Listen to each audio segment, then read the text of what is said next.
Welcome back to the Management Diary. Today, I'm taking you all to the United States. I promised you that this, being the Management Diary, is where we get to have serious conversations about your career, research, lifestyle, and matters scholarship. And today, we are going to have a conversation about one of the most prestigious scholarships, if actually not the prestigious scholarship in the United States. It's called the Fulbright Scholarship. Of course, you must have already guessed that. And we have a guest from the University of Texas at Dallas. His name is Shehryar Jafar. He's going to tell us more about this scholarship. But before we begin, thanks for joining in. But I will have to ask you to introduce yourself formally. Who are you? Thank you so much, Amay, for inviting me to this podcast.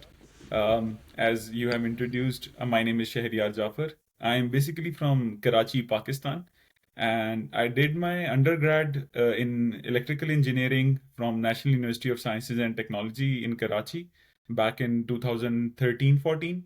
Then I did some work in the maritime industry and some maritime domain. Then I joined University of Manchester for masters. I did my masters in reliability engineering.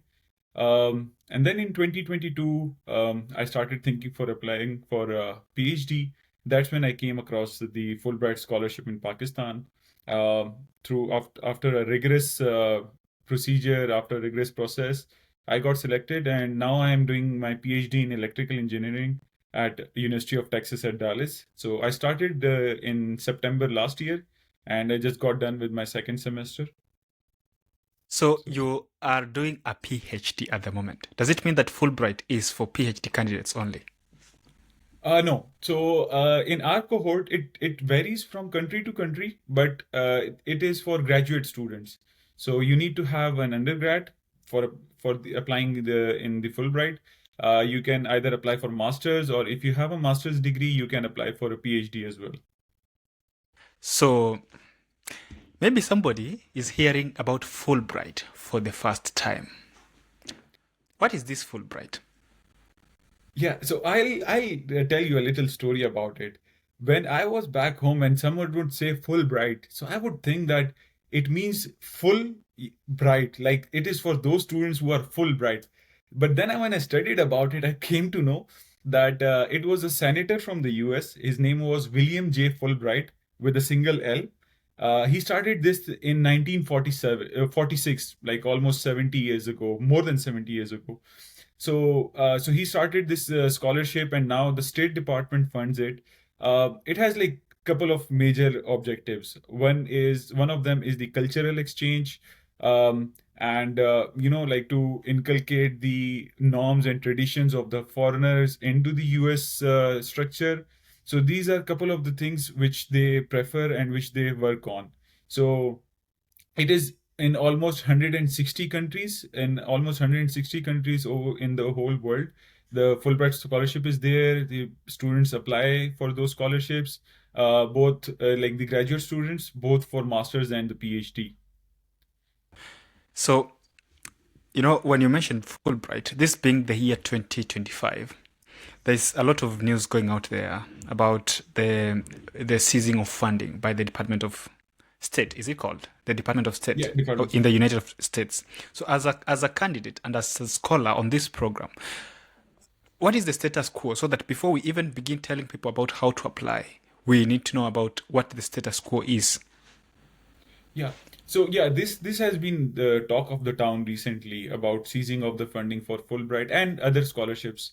But one thing which we Fulbrighters know is that Fulbright being a very old scholarship, most of the alumni of Fulbright scholarship, they are in the government, they are senators, they are in the Congress, and they are like head of governments outside the US as well.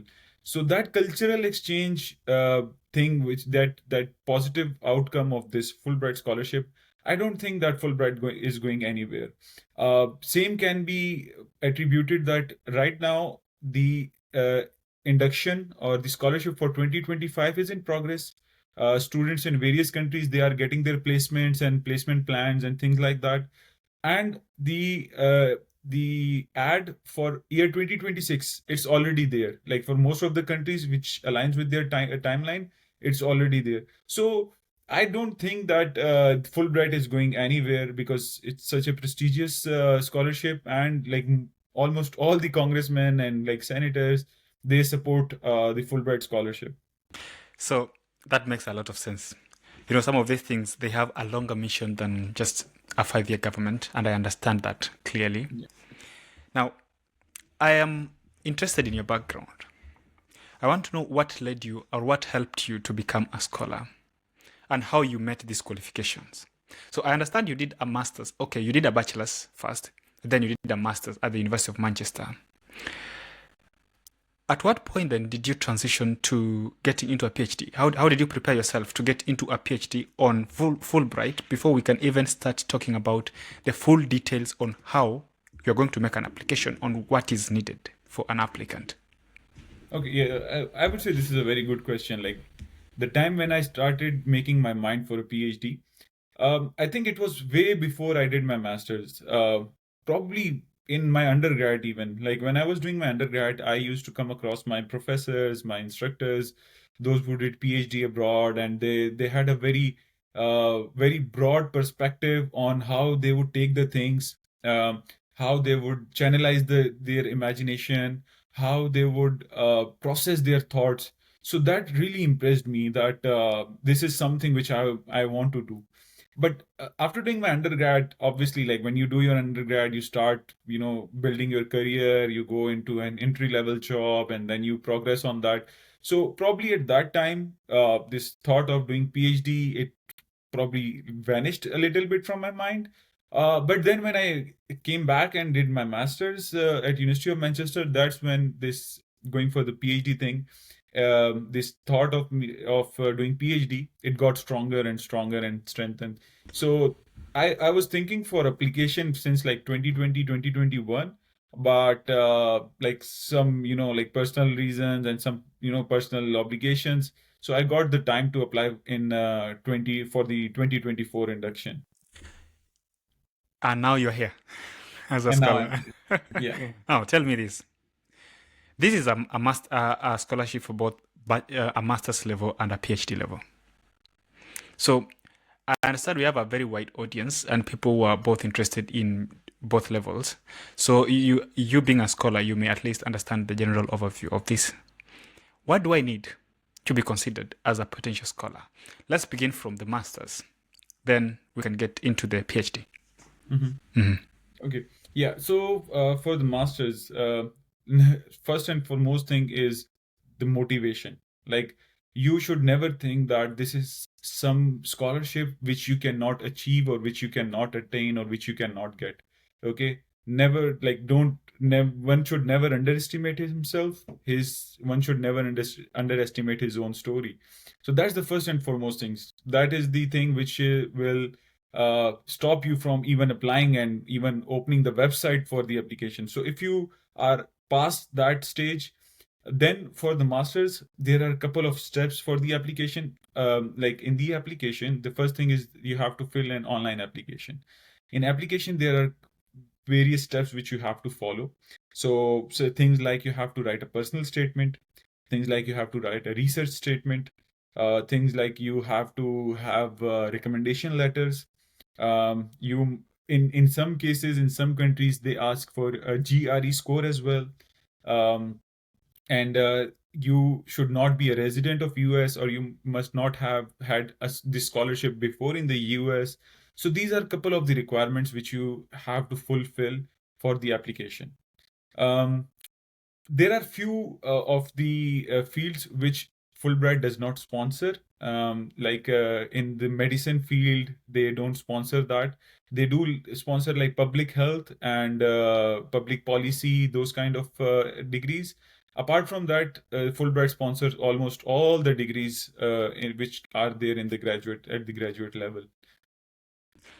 I'm looking at your profile and I can see you completed your bachelor's in the year 2015. And then you did your master's in the year 2019, 2020, right?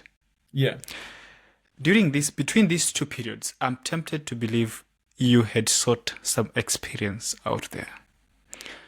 I don't know how much this must have contributed to your application, But I understand somebody who is sitting on the other side have probably not had that chance of working after undergrad. Probably they just left uni, or they just left uni, they went to their masters, and now they want to do their PhD directly. Are there requirements in terms of the amount of experience that one is needed? Allow me to interrupt this conversation and bring something to your attention. Since we launched this podcast a few months ago, we've had over 50,000 people watching our episodes, which we are very thankful for, and over 12,000 hours. However, we are currently trying to build our audience so that we can get the leverage to invite more guests to our podcast, and we can continue bringing more insights. As you can see in one of these sites, and I bet that's here, at least 80.7% of the people watching our podcasts are not subscribers to this channel. And what we are currently focusing on is building our audience. So I'm requesting that if you may like to support us, if you like what we are sharing, you support our channel by clicking that subscribe button so that we can grow. Our promise is to continue bringing you strong guests with more insights so that we can bring these conversations where you are needed. Okay, so having experience, it's always a plus point and it's a positive thing, but it's not a necessary thing. So obviously, like for PhD, one must have some experience in masters and probably some working experience before or after masters, because Fulbright does not support the PhD straight after the bachelor's. So you must have a master's degree in between.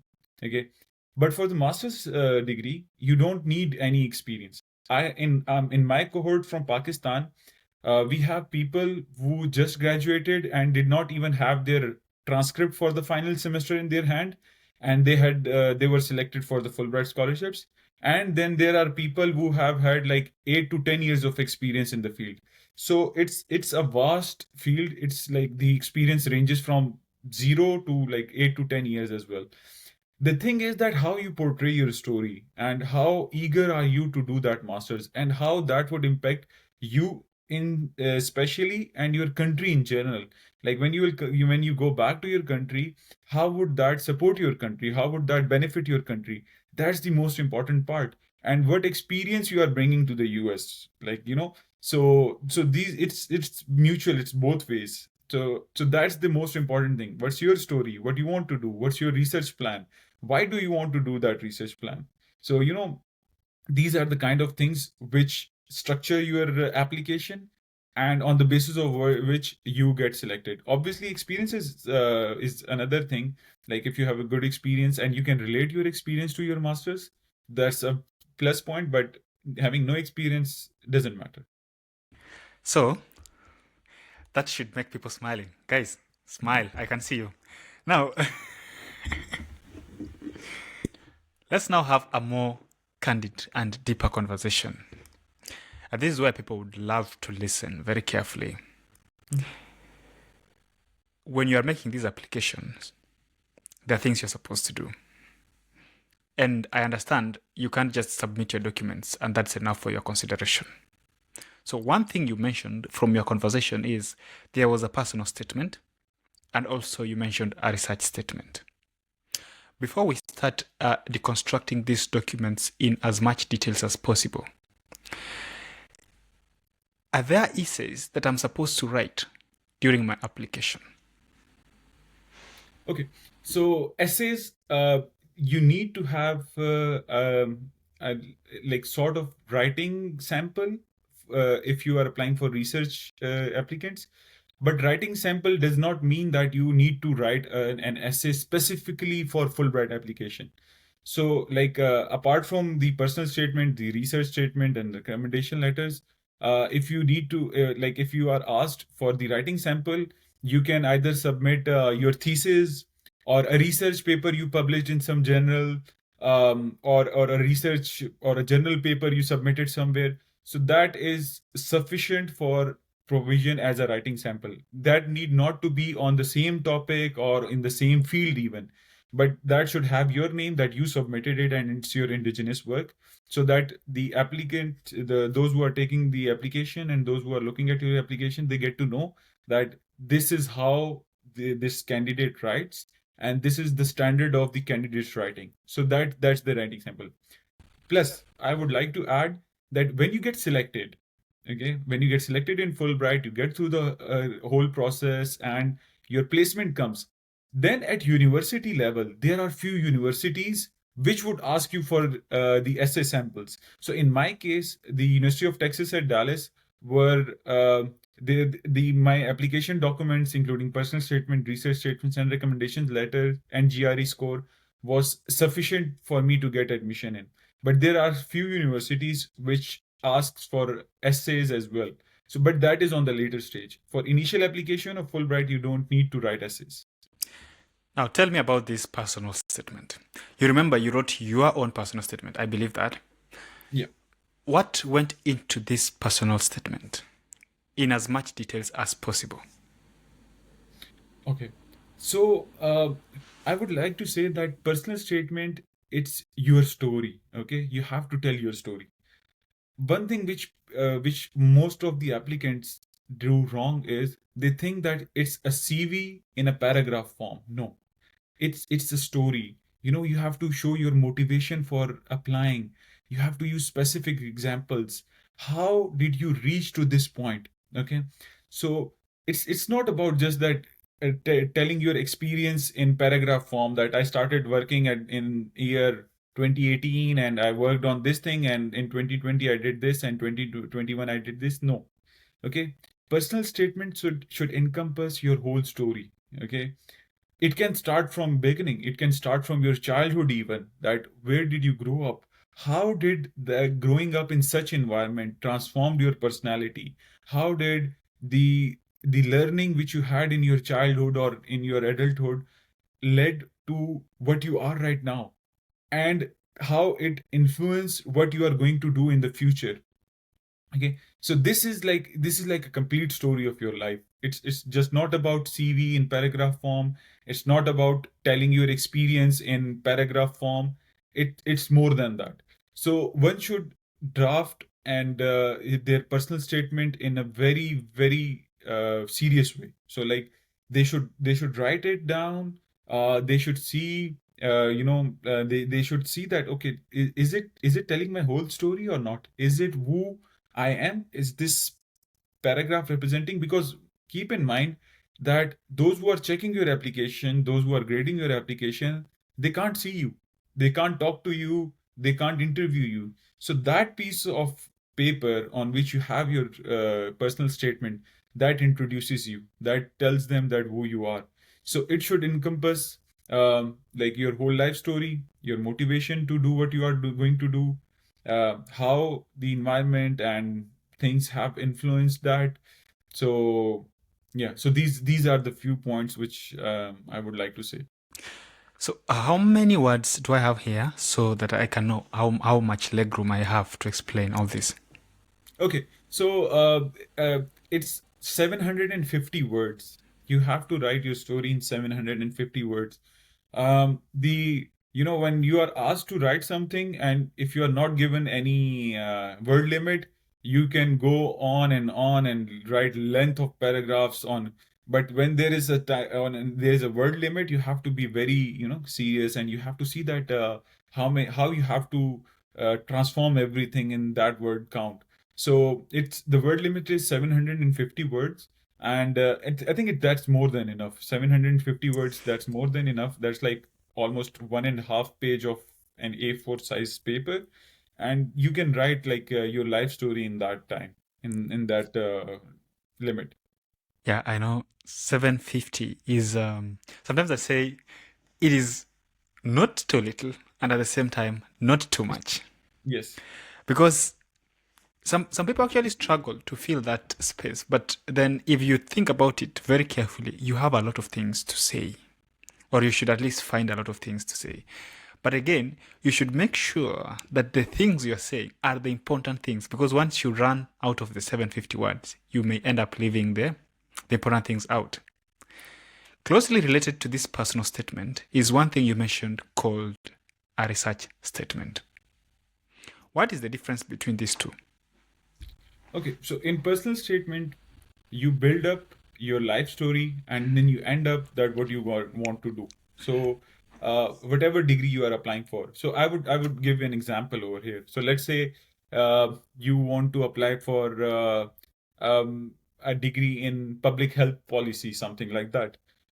You can build up on like and if it's like a real story, right? So if someone wants to do a master's in public health policy and he or she lived at a place where they had a hospital which didn't have structured organization for treating patients, and growing up they saw that and they might have a couple of experiences of that, so they can build up on that okay, while growing up I saw this thing and that motivated me to do a bachelor's in public health or medicine, so that I could work towards the that public health policy thing. And that's when I got really interested, and then I searched and something like that. So this is how they can build. So in personal statement there is no element of research. You just slightly link your life story, your experiences, whatever you have done, whatever job you have done up till now at that point of time, you relate that to your future thing, that what you're gonna do in research, in the study objectives or the research objectives.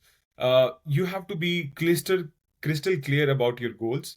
You have to explain your area of study or your area of research in detail, and you have to show that how the education in US will help you bring impact back home. And then you have to mention specific programs if you can, like you want to do these specific programs in certain field at certain universities. Probably you can mention universities or not, it's up to you, but you have to mention like specific program that this is what you want to do. You don't leave it open ended, like in the study objectives or the research objectives, you don't leave it open ended.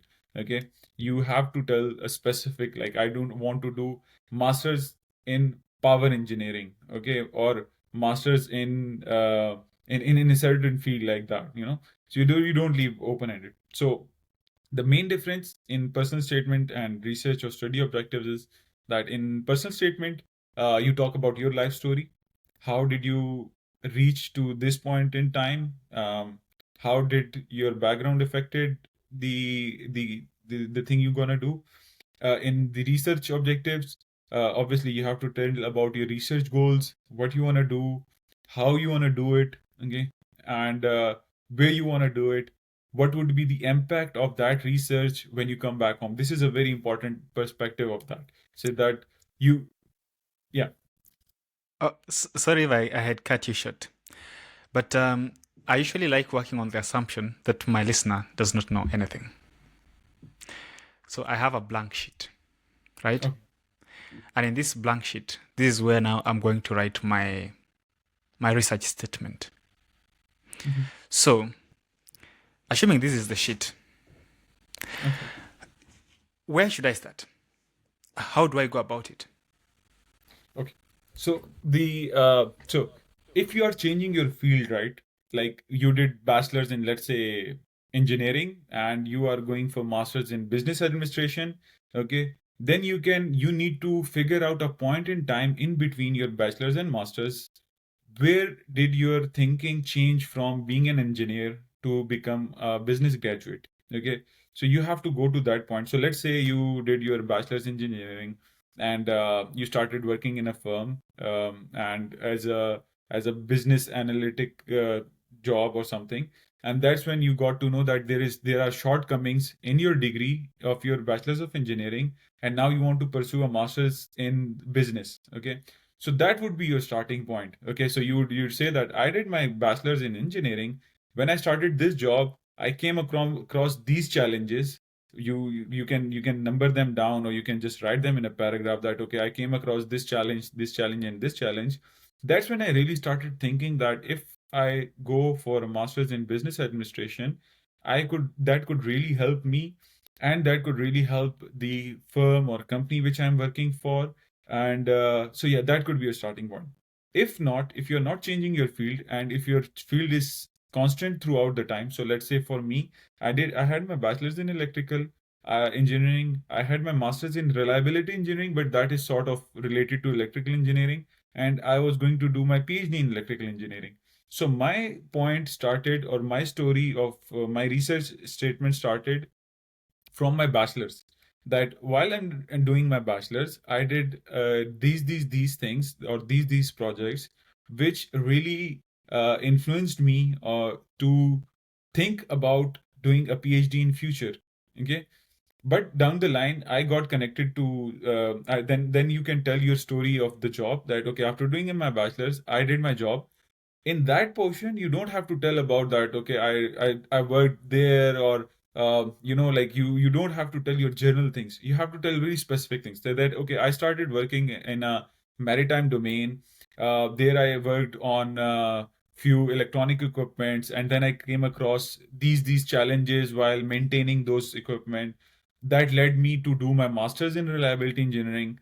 And after doing my master's in reliability engineering, I started working in maritime industry again, and then I came across such challenges. And then I think that if I do a PhD in this domain, that will help me, that will help the maritime domain back home as well, and those kind of things. So you have to connect the dots. You have to go back in time where you seriously thought of doing that master's or PhD program. Okay, and you have to connect the dots. If your story or if your research statement would not be aligned, if things would not be built upon, then that means that there is some disconnection in between your research statement. And same goes for your personal statement as well. So you have to build on, starting from from the point where you started thinking of doing this thing. So it means as a master's applicant and as a PhD applicant, both of us are going to submit a research statement, right?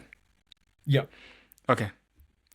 Now, is this research statement structured, or is it just like a story? The same way I could write my personal statement. Okay, so it is you can structure it. It entirely depends on you. That you can structure it, but it is also a story like personal statement as well. But this story is not your life history. It is more sort of your research work or your projects which you have done, which has influenced you to do a master's in that field. So it is structured in that way as well. You can start it from your bachelor's. Like, let's suppose you are going to apply for master's in 2025.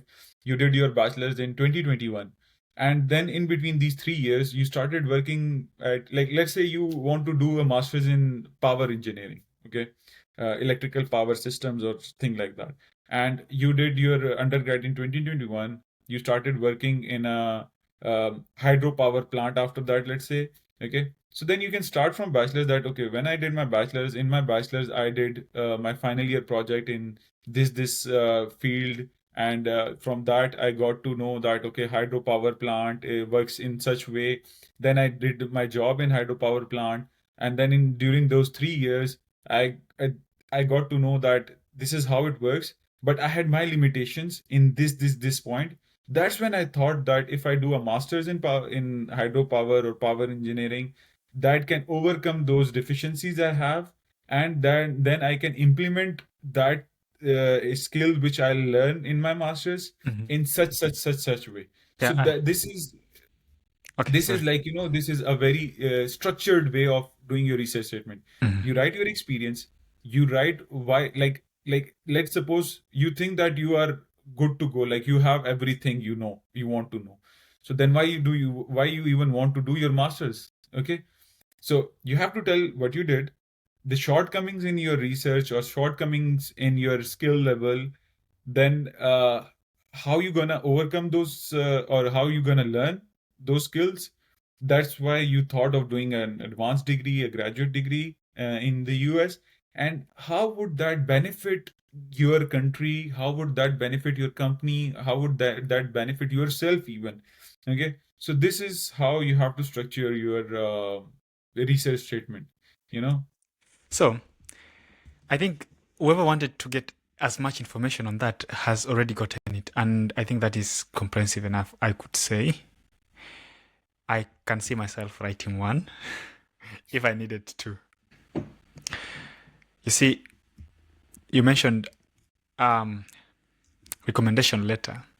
I don't know, when people hear about recommendation, sometimes it is a good and bad experience at the same time.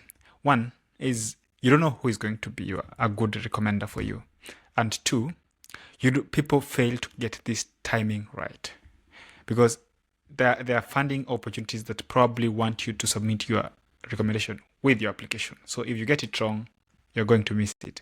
Or if you choose the wrong recommender and they don't send your recommendation in good time, then that's going to put you in a wrong position. How did you go about choosing your recommenders, and what criteria is there, if any, about who is supposed to recommend you? Yeah, that's another good question. And to be honest, in this whole application, this is the only point where you are depending on someone else. Rest, obviously, like everything depends on your own self, like how you want to time it, when you want to start writing for the application. This is the only thing which you have to depend on someone else. So they usually ask for 3 recommendation letters, and that can vary. Like two of those recommendation or recommenders could be your teachers, your professors, and one can be of your professional life. So if you are working and you have some boss, your immediate senior or somewhere, so he can write one recommendation letter for you, and rest two you can get from your professors. So if, and like for students who are doing undergrad right now, and if they don't have any job experience, they don't have any professional experience, so they even can have the recommendation letters from their professors as well. So I went about, so like in most of the undergrad degrees, you are likely to get involved in some kind of project, right? Either it's a final year project or it's a semester project, and you usually have an advisor or a professor. So that is the person who knows you very closely because you work with him, you attend meetings, weekly meetings with him. So like if you have a big class and some professor comes and they just teach you one subject, probably they won't remember you. So if you approach them for providing you a recommendation letter, they might even not remember that who are you. And especially if you are applying for after like 6 7 years gap after doing your bachelor's or your your master's, so they probably won't even remember you. So number one, get hold of your project advisor, because project advisor usually remembers you, and they know actually that how you worked in that project, because you meet them frequently, you meet them on weekly basis. um, so one could be your project advisor. Another one could be like if you are a good student, you participated in some extracurricular activities as well on campus, and probably there would be a couple of other professors and other instructors who would remember you, so they can recommend you as well. And probably if you go and meet someone in person, they would remember you, that okay, yes, I think I taught you, and then you can relate with them. Yes sir, yes, you taught us in this for this subject, and this, and we had a seminar on this, and I worked with you on that seminar. So probably they would remember that. Okay. And the third recommendation letter someone can ask for their boss, obviously, like if they are working under a boss or someone, they can write it for them. So the easiest one is the professional one, because if you are doing a job or something, if you have a boss, so you have interaction with him on daily basis. So these are the three. Then obviously, like the recommender can write the recommendation letter on their own, like however they want to write. But if you had specific interactions with the professor or with your boss, that can add to the selection as well. So like uh, like if the recommender writes recommendation letter in general words that okay, he was a brilliant student and he was outstanding in class, he would do the tasks on time. So that's a very general one. So if you have had a specific interactions with the professor in during the projects and he mentions those things, so that's a plus point for your application. You see, this whole recommendation thing is, as I mentioned, can be a disaster. So, guys, this is for you, and I keep saying this very often. This is like a game, and you need to be very strategic. If you think and if you know that you want to pursue this path, try to keep your relationships at par with the people who are going to recommend you. Otherwise, you're going to have a very difficult time trying to remind them, I'm so and so from so and so doing this. Yeah, so just if it's your prof, just be sending them even a random hi message telling them how are you doing, blah blah blah. Do you remember me? I was your student in this. So that when you need these things, they don't struggle remembering you. But then I may rant here through this whole hour about this, but I want to give you something else, something more important. You mentioned the graduate record examination, otherwise known as the GRE. And there's also the graduate management admission test, the GMAT. I don't know if you sat any GRE or GMAT. Did you sit any of these? If you didn't, or if you did, what are these things? Okay, so just one bit for the recommendation letters, which I would like to add. Probably like 10 years ago, this was like getting your professor to remember you was a bit difficult, but now it's pretty easy. Like you can follow your professors on LinkedIn, and they usually post about their research or their activities or things like that. So you can go and you can interact with them on a professional platform, and you can keep on checking on their activities. If it's of your interest, you can comment on that, and if your comment is insightful, probably he would reply to that as well. So that's how you get to make him remember you, make him or her or whatever who is ever is your professor get to remember you. So yeah, that's one of the, and if even for recommendation letter, if you approach them on LinkedIn, probably they're gonna see your profile and they would be like, okay, yeah, this was my student and I think I taught the students. So yeah, so that's one thing. Regarding your question about the graduate record examination, yes, in Pakistan, it was a necessity that you have to have GRE result in your hand before application. So in every country, there could be different requirements. But as far as I know, as far as I remember, almost all the countries have this the graduate record examination requirement.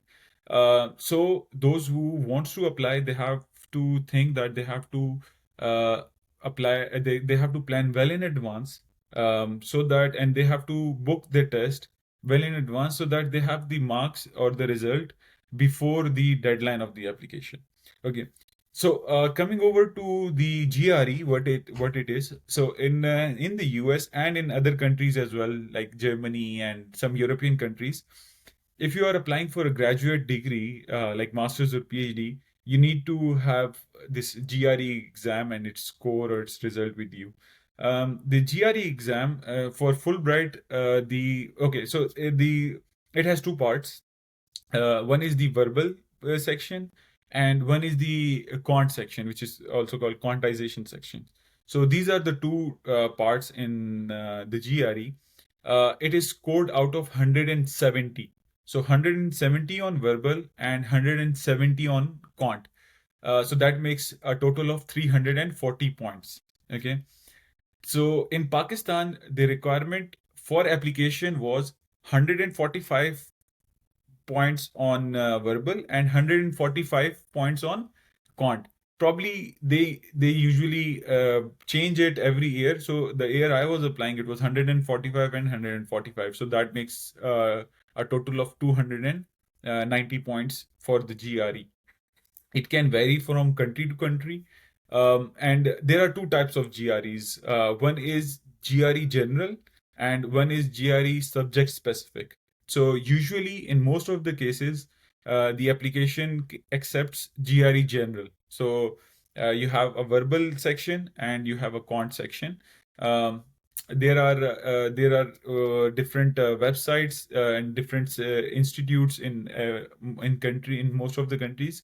So this GRE test, it is managed by an organization called ETS, Education Testing Services. So that ETS institute or ETS institute, they have their centers in almost like all the countries, and at times like 2 or 3 centers in major cities. So you can book your GRE, you can go in that time slot. It's a computer-based test. You can even appear at home as well. But I would recommend going to a center rather than appearing at home, because at home you can have different issues, internet, and connectivity issues and things like that. So it's better to go to a center to appear in that. That is very well explained. I won't even add a single word. Instead, I will ask you something else. You mentioned test, and I remember you were in the UK for your master's in the year 2019-2020. And during this period, you were trained in English. I am also tempted to assume this is the primary language of instruction in Pakistan and many other countries out there. Now, Yeah, the question is, yeah. the question is, were you required to submit proof of English language proficiency? And if yes, what was the requirement?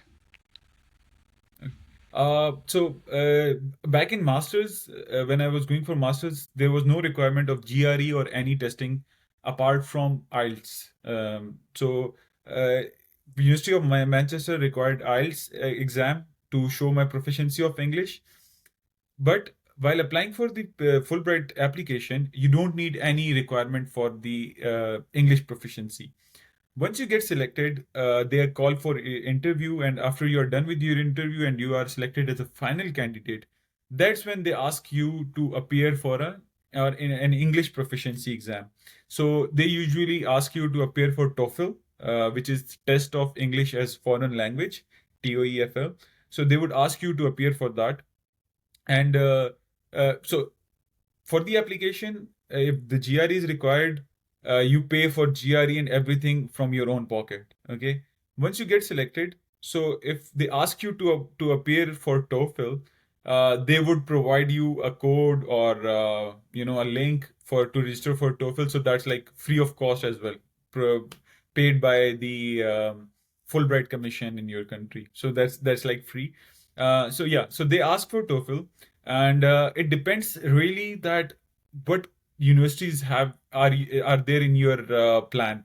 So at times universities require 90 marks, 90 points in TOEFL. At times university required 100 points in TOEFL, but getting TOEFL score above 100 is usually a good score. Okay? And getting 100, it's not very difficult, but not too easy as well. So like you can't just sit for 2 hours, prepare for TOEFL, and then you just appear and you go and appear in the exam. You need to have a little bit, like at least a week preparation, even though if you are very good at English as well. So if you are very good at English, still you need to prepare for like a few days, 5 to 7 days, because uh, as I say, these exams of English proficiency, these are not actually the English proficiency requirement. They are the exams of your aptitude as well. That how quickly you pick up things, how quickly you are able to answer, how quickly you can analyze certain sentences and certain words. So you need to have a little bit practice for that. When people hear exams and they have been away from studying for a very long time, I know they're going to freak out. But then if you have to win this funding, there are things you have to do. A lot of things you have to do. One of those things is called an interview. I don't know if you had an interview during the scholarship application process. Yeah. So how the process works is that you send an application. Then obviously the reviewers review applications. So let's say there are 1,000 applications. So probably like they'll shortlist, and they'll call like probably 200 to 300 candidates for interview. And that's after almost 4 to 5 months after submitting your application. Okay, so the dates changes every year. So in when I was applying, April was the last month for the application deadline, and I got call for interview in August. So like almost 4.5 months after submitting my application. In between that time, you don't have any conversation with the Fulbright because they are still reviewing it. So they can't give you any answer or any reply. So that's like a dull period, and you are thinking, about other things as well. So yeah, so after 4.5 months, you get a call for interview, and then you have to either travel, or if it's in your own city, the interview place. They usually have different commissions in some of the countries. In some of the countries, the embassy, US embassy, um, like monitors and processes the whole application process. So yeah, you have to appear for the interview. Usually there would be a panel of 4 to 5 people, 4 to 5 person. Those would be taking your interview, and the interview, I would say, stays very general. So like, if even if you are applying for a PhD in artificial intelligence, they won't ask you that, okay, what type of deep neural networks you use, or what type of convolution neural networks you worked on, things like that. They won't ask you that. The interview stays very general. Probably a couple of questions about the technical side, but it's really, they want to see that who we have shortlisted. So it would be again a bit of your introduction, what you want to do, why you want to do, how would that impact your country. Uh, a couple of cross questions maybe, just to puzzle you a bit, and get to know that do you really know what you are speaking about, or it's just you have remembered and you are just coming here and speaking out those words. So yeah, so that's the kind of interview you will go through. So no technical stuff. No, no technical stuff. No, like no in-depth technical stuff, I would say. Probably they'll just surfacely brush your degree and questions related to that. Okay, how would the artificial intelligence uh, in would be, like involved in your job back home, or how would that add to the work you're gonna do? That's it. Like no, they won't go in depth in technical details. Where did you attend this interview? Yeah, so I was based in Karachi, and in Pakistan, they have an organization called USEFP, United States Educational Foundation in Pakistan. So that's the organization which monitors the Fulbright scholarship, the application. Not only Fulbright, there are a couple of other scholarships as well. So they regulate those scholarships in Pakistan. And their office is in Islamabad. So that's like 1,000 miles up north. So I had to travel from Karachi to Islamabad to attend that interview. So it's just 1 day travel, like you just have to go appear in the interview, and then you are free to. Now, I may be tempted to ask if you paid for all this trip and your expenses on the other side, and you'll tell me as we go. But then there's also another part where you were to apply to UT, right? Oh, UT is your university. He studies at the University of Texas. Now, tell me about this. There's Texas, there's Fulbright. Texas is the university, Fulbright is the organization. Is there any relationship? Having made an application to Fulbright, do I also have to make an application to UT, or is it different? And how is this process? Okay, that's another good question, like I would say. Okay, so when you are finally selected, okay, in your application, you tell Fulbright your priorities of the universities, okay, that these are the universities which I would like to go to do my master's or PhD. In the interview, usually they ask about your preference as well, that why you selected these three, what was the reason behind selecting these three universities, or so once you are done with that, you get selected after the interview. Then the Fulbright starts sending you the final placement plan. Okay, so the Fulbright gives you a final placement plan that, okay, these are the three universities, or the for in case of PhD, in case of masters, they shortlist three universities. In case of PhD, they shortlist 5 universities. Okay, so at the end they tell you that okay, these are the 5 universities. I'll talk about the PhD now, right? So these are the 5 universities which we have shortlisted for you, and there is another organization that's called IIE, International Institute of Education, that is based in New York, which regulates the Fulbright in the USA. So you don't have to apply to any university by yourself. IIE applies to all these universities on your behalf, right?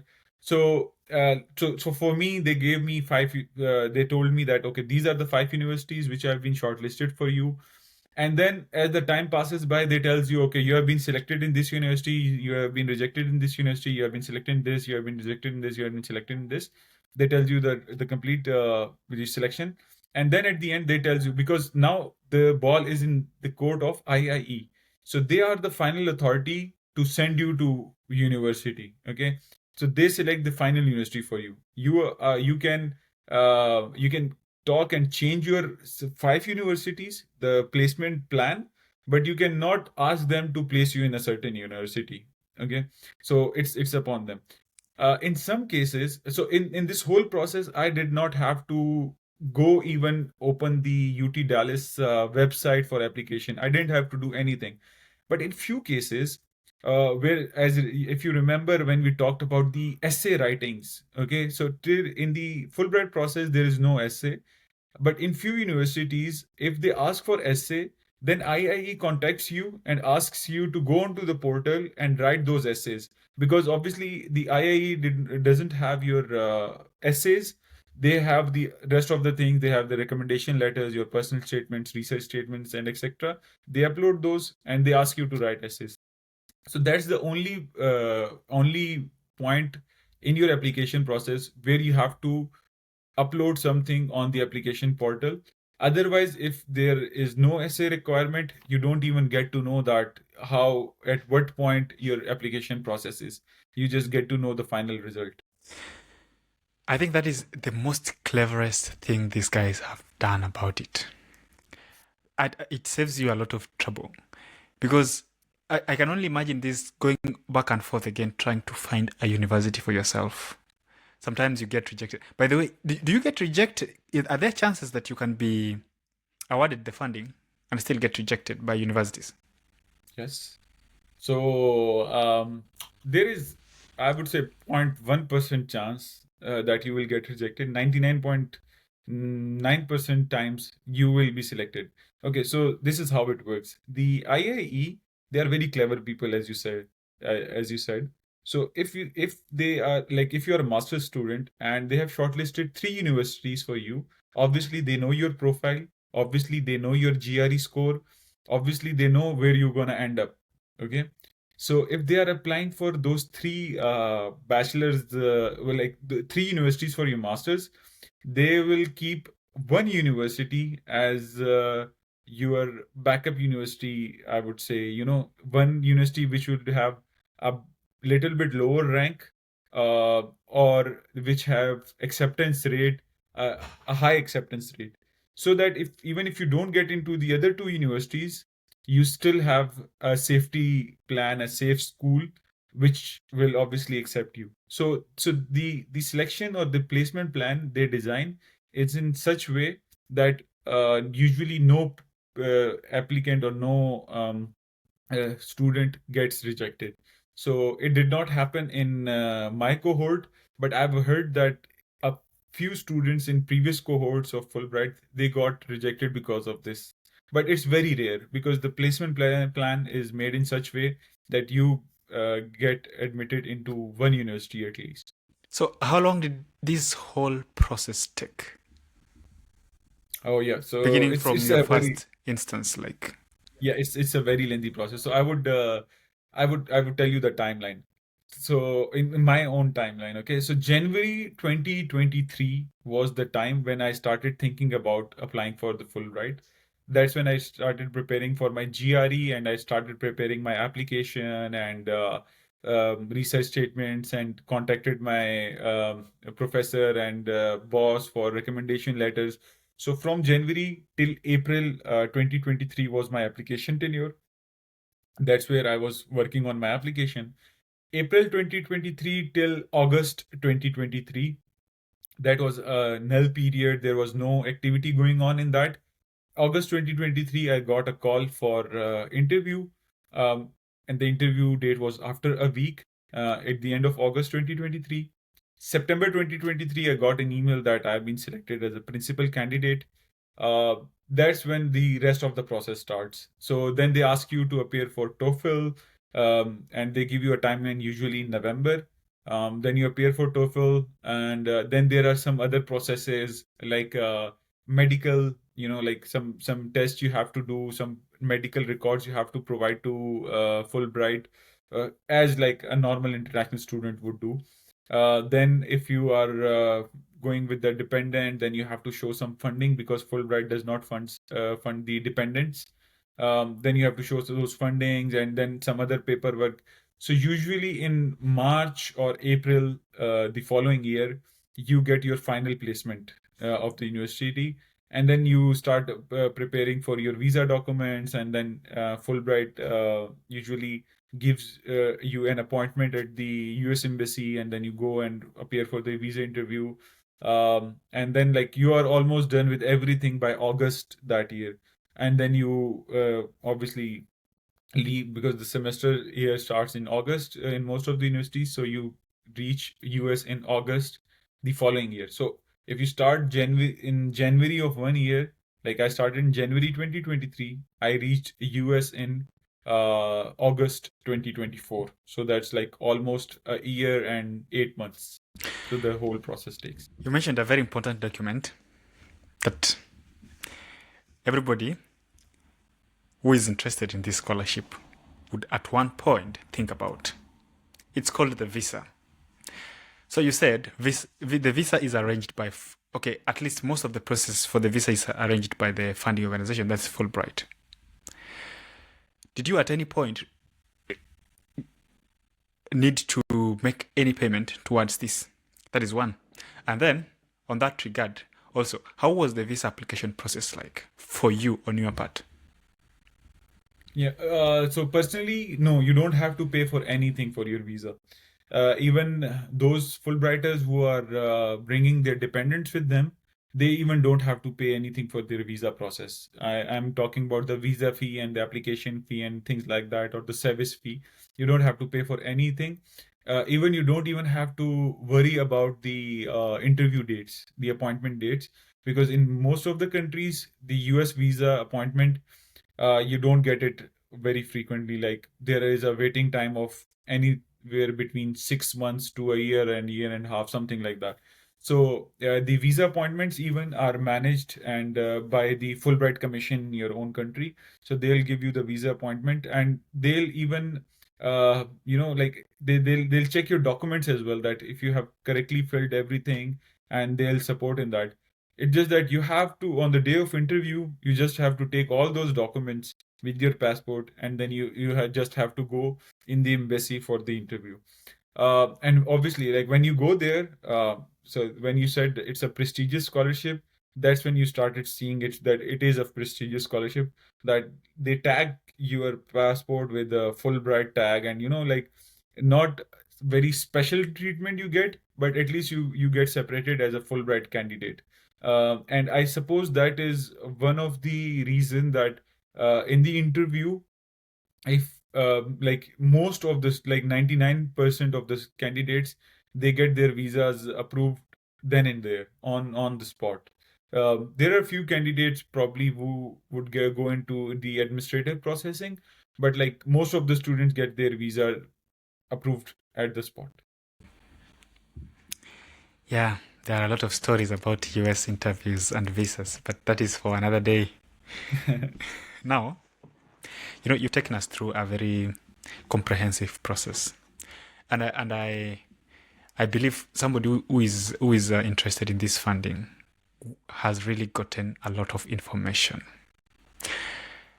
about the scholarship, except one thing: the money. Now, Fulbright is a fully funded scholarship, right? What do we Yes. mean when we say it is a fully funded scholarship? So if you are a student and you're applying for Fulbright, the only expenses you have to bear is the GRE, which you had to give before the application, and the expense on your travel when you had to go for the interview. Post that process, when you are selected as a principal candidate, everything is provided by Fulbright. So whether it be the visa process, whether it be the fee for TOEFL, or if they have like a final departure seminar or something before you come to the US, probably that's also like paid for each and everything by the Fulbright. And when you say fully funded, your tickets to the US, and at the end of your program from the US, it is by Fulbright. Okay, you don't have to worry about that. Obviously, in between, if you want to go to your country, then you have to arrange it on your own. You get a living stipend, which is more than enough for living in your in the city where you are studying.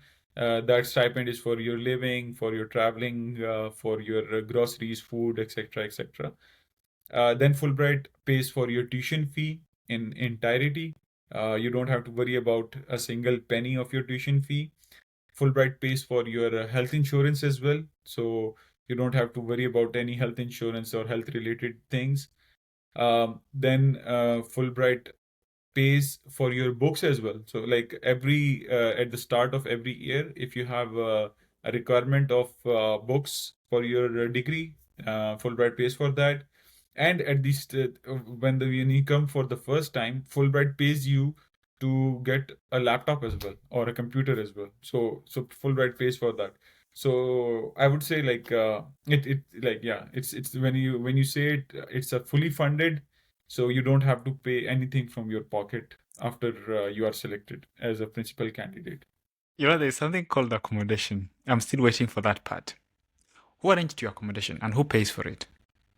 How did this process go? Um, Yeah, so you have to arrange it. So like any normal student, any even like if you are even not on Fulbright, if you are coming on your own, so that's the process stays the same. Fulbright does not arranges your accommodation. They pay you, and you have to do it on your own. So it depends where you want to live. You can live on campus as well in student accommodation. You can live off campus. You can it depends. It really depends at what is your preference, what is your priority of when it comes to living. So Fulbright does not manages your accommodation. They pay you the stipend, and out of that stipend, you have to manage your accommodation, your food, and everything. And the stipend varies from state to state and from city to city in the state as well. So obviously, like if it's an expensive city, you will be getting probably like more than twice the stipend uh, than a student who is living at a smaller city or who has gone to a smaller city or a less expensive city. So yeah.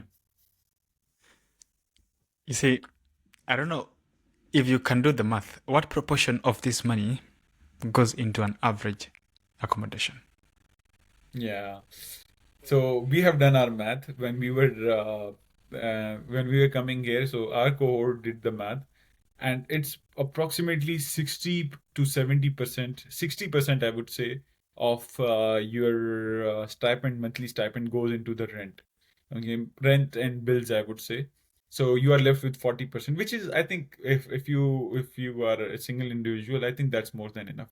So like if you are getting, let's say, $2,000 a month in some city, so over there you can get accommodation for a single person in like 1,200 to $1,300, and you can get the groceries in 300 to 400. So you're still left with like you can save $400 to $500 a month, and you can travel even. So like or if you have a sharing accommodation, probably that would be less than 1,200 even. So it really depends. Like most of my cohort students, they are traveling as well over the winter break, over the summer break. It really depends at how you manage your expenses. But rest assured, the stipend is good enough that you won't have to ask money from back home or things like that. Plus, apart from the stipend, you get the opportunity to work on campus as well. So if you work on campus and then there is a whole other process that for another day. But if you get the stipend intact and then you work on campus as well, so that's like additional additional money for you. And work on campus, I mean that in your field, like some research assistant or some teaching assistant or thing like that. So that's like an additional amount you can get. So it's pretty good. Like you don't have to ask for anyone. You've been in the UK, so at least you're going to have this conversation in a more candid way. Here, people can work, like international students can work for 20 hours max in any whatever job you get, right? And this is specifically stated in your what is it called? Your visa. BRP. Yeah. So as a student in the US, how is this? Are there restrictions? And also considering also restrictions from Fulbright itself. Are there restrictions on the amount of hours you can work and the nature of work you can take as a student? Yes. So in the UK, when you arrive in the UK, you get a BRP, and on that BRP, it's written that this student is allowed 20 hours to work. And during the term time, during this off time, you can go and work 20 hours, whether it be in a restaurant or in a football field or anywhere. But that's not the case in the US. In US, during the term time, you are being an international student. You are only allowed to work 20 hours a week on campus only. And on campus means like a normal international student who is on its own. They can work in places like they can work in gymnasium, they can work in at swimming pool, they can work at receptions, they can work at student union counters and things like that. But being a Fulbrighter, you are not allowed to work at such places. Yeah. Because obviously, like Fulbright is paying you stipend and things like that. They allow you to work which is closely related to your studies. So let's suppose you are doing masters in electrical or masters in business administration. So if there is a job related to that aspect, or like you are doing a research assistant or a teaching assistant with your professor, that's the only thing which is allowed. Okay, you are not allowed to go and work in at a swimming pool or at the gymnasium or at bagel factory or at a coffee shop in on campus. That's also considered on campus job. But the other international students, which are paying on from by their own, which are self-funded, they can work that. But the Fulbrighters, they are allowed to work only in their respective domains. And international student cannot work outside campus more, like they cannot work outside campus at all during the term time. And even if they are working on campus, the limit is 20 hours a week. During the off time, like in summers and summer break and winter break, they can work up to 40 hours, 40 hours per week on campus as well, and they can get internship outside the campus as well. So, but that internship, even for international students, should be related to their degree. So, like if someone is doing bachelor's in business analytics, so the internship they are doing, it should be related to business analytics, something like that. So they cannot go and work 40 hours outside at a grocery store or something like that. So yeah, these are the restrictions in the US. That makes sense. So, it helps one keep expectations at par, and the next thing also it helps people to try and see what budget constraints they have, so that when they're Yeah. coming there, they know what the maximum they can earn. The minimum is already known; it's the stipend. So the maximum is up to the amount of hours you can work. Now, Yeah. I believe we have touched almost every single aspect of this scholarship. You received this. When did you receive the offer, by the way? The offer to the university, or Like, when was everything confirmed that now you are a scholar? Do you remember the days? That was in September 2023 when Mhm. I got the final email that I've been selected as a principal candidate. So in the Fulbright as well, Mhm. you are selected as principal candidate or as alternative candidate. So we call it PC and AC. Mhm. So even if you are selected as alternative candidate, there's still a slight chance that you get to be promoted to principal candidate if the principal candidate steps down, or if the principal candidate, for some reason or the other, they don't want to go. So that was in September, first week of September 2023, when they sent me an email that I'm selected as a Fulbright candidate, as a principal candidate. And the university admission and everything, when they informed me that I'm going to University of Texas at Dallas, that was in April 2024. So in between September 2023, almost 6 months, it was the time for IIE to apply on my behalf to different universities and get to know the final outcome. So April 2024, I got to know that I'm going to University of Texas at Dallas. So let's say it was April 2024 that everything was fully confirmed. That now you know where you are going, you know you have the funding, and everything is clear. Do you remember what you were doing when you got this email from UT Dallas? To be honest, the more exciting email was the final selection email, because I knew that now I'm selected. Like Mhm. at the UT Dallas time, I had 5 universities in my plan, and at that point in time, like 2 or 3 universities had already said yes to me. Mhm. So I was like pretty chill about that. That now, okay, so one university or the other, I'll be going. But the more exciting email was the final selection email, because at that time, till that time, you are not sure that You are how did you getting it or perform in not? the interview. Yeah, you are getting in or not. How did you perform in interview? You know slightly that your application was good. That's why you were called for the interview. Mhm. But obviously, in interview, there are like 200 or 300% more students as they have the reserved seats or reserved quota. So yeah, I was standing with a friend, and we were discussing this future plans. That okay, what are you gonna do after this? And I was like, I don't know. I've applied for this Fulbright scholarship. He did not know much about that. Then I was telling him, oh, it's like this and that. I had my interview a couple of weeks ago. I don't know if I'll get it or not. And then I got notification. I was just like, oh, it's some Gmail notification. I was like, oh. And then, like I hugged him. I was like, oh man, I got selected. And yeah, and then I called my family, and they all were super excited, because like it's a life-changing thing. It's a life-changing experience.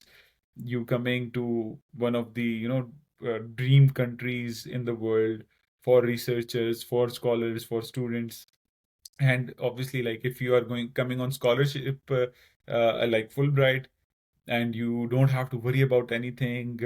Like the biggest hurdle in a student's life is obviously the money, and applicate the fee things and things like that. So if you don't have to worry about that, you are fully funded, you are going on a full ride. So yeah, that's like the most exciting thing. I'm equally excited for you, although I was not there, but I can see you and your friend, you guys, and it looks like it came just at the right time when you're trying to explain to somebody what Yeah, Fulbright yeah, is. yeah. So yeah, I met him after a long time, like I think after almost 6 to 8 months. Mhm. So we really did not know what we are doing in our respective lives. So we were just discussing that, and I was telling, oh yeah, I've recently applied to this, and then suddenly I got that email. So yeah, it was, and I told him this thing as well, that you are the lucky charm for me. I met you, and then I got this email. I think you're reading my mind because I was actually about to tell you this must be your lucky person. Next time you want anything, just go stand next to him and then Yeah. ask for that thing. Now, it takes us to your journey to the United States. You see, now everything is settled. You have your bags. Yeah, I don't know. I hope you are not wearing a suit in the airport. But if you are wearing it, it's still okay. So tell me about this last day in Pakistani. Yeah, so like the last day in Pakistan, it was very emotional because like I was going away, uh, met a few friends, very close friends, and then met my family. I had my flight at probably 5 in the morning. So like my whole family was over, and like obviously we did not sleep throughout the night. So we had dinner planned together, and after dinner, like everyone was asking me, okay, have you checked your luggage? Have you checked your passports? Okay, have you checked? Okay, let's rewind again. Okay, are you taking these things? Are you taking this thing? Everything? I'm like, yeah, I've listed everything down and I've ticked everything which I'm taking, so don't worry about that. So yeah, it was an exciting and emotional moment for me, because like I was living for PhD and for a long time. So yeah. Now that you've just left, so you left at 5 in the morning, and then you got to the other side. Was it Texas or where was it? So where did Yeah. you land? So Did you find people waiting for you there? How is it arranged? yeah. So the thing is, the good thing about in the US is that they have clubs, I would say, or communities for every international place. They have international communities and at the universities as well. So I landed directly at Dallas Fort Worth Airport, because I had my flight directly from Qatar, from Doha to DFW, and this is where my university is. So I did not have to travel much. But in most of the cases, I would say 60-70% of the cases, if you arrive in the US, you undergo the immigration, and then you have to travel, or you have to take another flight to your home city as well. So like in most cases, the your home city doesn't have, they have the international airports, but they usually don't have the direct flights. So I was lucky enough that Dallas Fort Worth, it has an international flight from many airlines. So I was lucky that I came directly to Dallas, and I had an old friend over here with whom I did my undergrad. So he was there to receive me. And to be honest, like he initially arranged my accommodation for initial month, and he helped me settled as well. Because once you arrive at a new country, you don't know how to like get appointments for a bank account, for driving license, like certain different things you have to go through. So that friend of mine, I would like to thank him as well, that he was kind enough to help me during that initial period of time. And once you are settled, then you are on your own. Like you know the way out, that what you have to do. So initial month, you really try to adjust in the new environment. So he was there to help me out. So you have schooled in two different countries outside your home country. What was a new culture shock that you found, or what shocked you so much in the US that you had not seen before, or you had not experienced before elsewhere? To be honest, like while I went to the UK, US is not very different from the UK, because like obviously they are far apart from the culture we have in Pakistan. Both UK and US, they have that very different culture. But probably I think since I lived in the UK for some time, so I didn't have a big cultural shock when I arrived in the US. So I won't say there was a shocking thing which uh, I'm I'm not sure. Like yeah, Yeah, there wasn't that much that difference. that makes I that would makes perfect sense. Okay, there's one thing. I won't say it's a cultural shock, Mhm. but US is huge. Like, and especially Texas, when they say Texas is huge, so it is really huge. Like huge, I would say that places are far apart. 30 minutes drive over here, it's like a 40 miles drive. The UK was somehow, like more manageable through public transport, and even if you don't have your own car, you can still travel to wherever you want. Even the cities are very well connected. You can travel to whole north and south of the US, of the UK, in a day or so, and it's very well connected. US is not like that. It's like a huge country, and especially the state I am in, Texas. It's a very huge state. Um, Geographical area wise as well. So yeah, that's the thing which I found different than what I had in Pakistan or in the UK. It's like huge. It's very diverse. Now, for a scholar who is coming there, of course, they have had a whole experience, and the good thing is this is from a scholar. And now I really hope they will try to put in their time and make an application. I really also hope there is something we call social life on that other side. There's a community. How do you navigate this, by the way? Yeah, so I would say the US is the most diverse, has the most diverse culture in the whole world, because obviously people from different parts of the world, wherever they see opportunities, they travel, they settle over there. So US, when it comes to opportunities, you have to offer a lot. So you can find people from every part of the world, every part of the region in the US. So it's a very multicultural place where you can be. So you can find your own culture, your people from your own country. You can find societies at your universities which are representing your countries, and like you can interact with other people, with other cultural people from other cultural backgrounds in a very, very secure environment, in a very, very friendly environment, I would say. So, culturally, socially, US is the place to be. UK is not far behind, but I would say that there are more opportunities when it comes to the social interaction in the US. They like US pushes you more to interact with other people.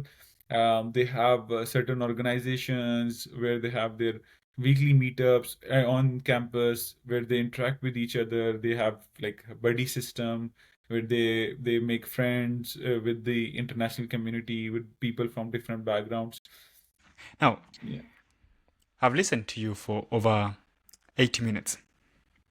And during this period, I felt like I could connect with you and try to learn about you, how you progress now during your studies and after that. Now, as a potential scholar, is there a platform or a way through which I can network with you?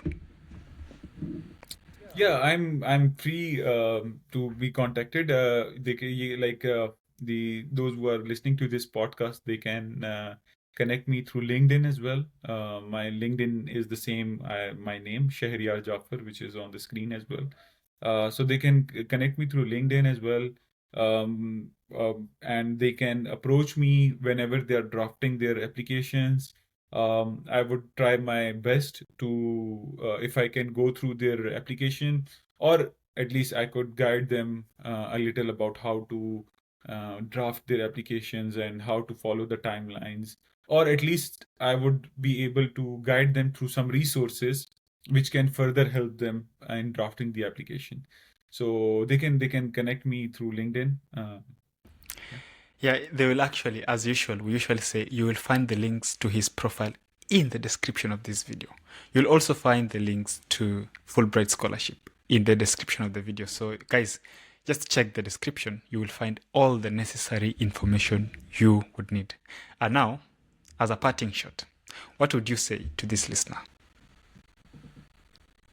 I would say that once I was in their shoes as well. Probably I was undermining my abilities. Probably I was underestimating my story, and probably I used to think that like these scholarships of this type, Fulbright, and other major scholarships in the world, those are not meant for me because I'm not very capable for even applying to them. But then somehow I overcame that. I started preparing and I started applying, and here I am.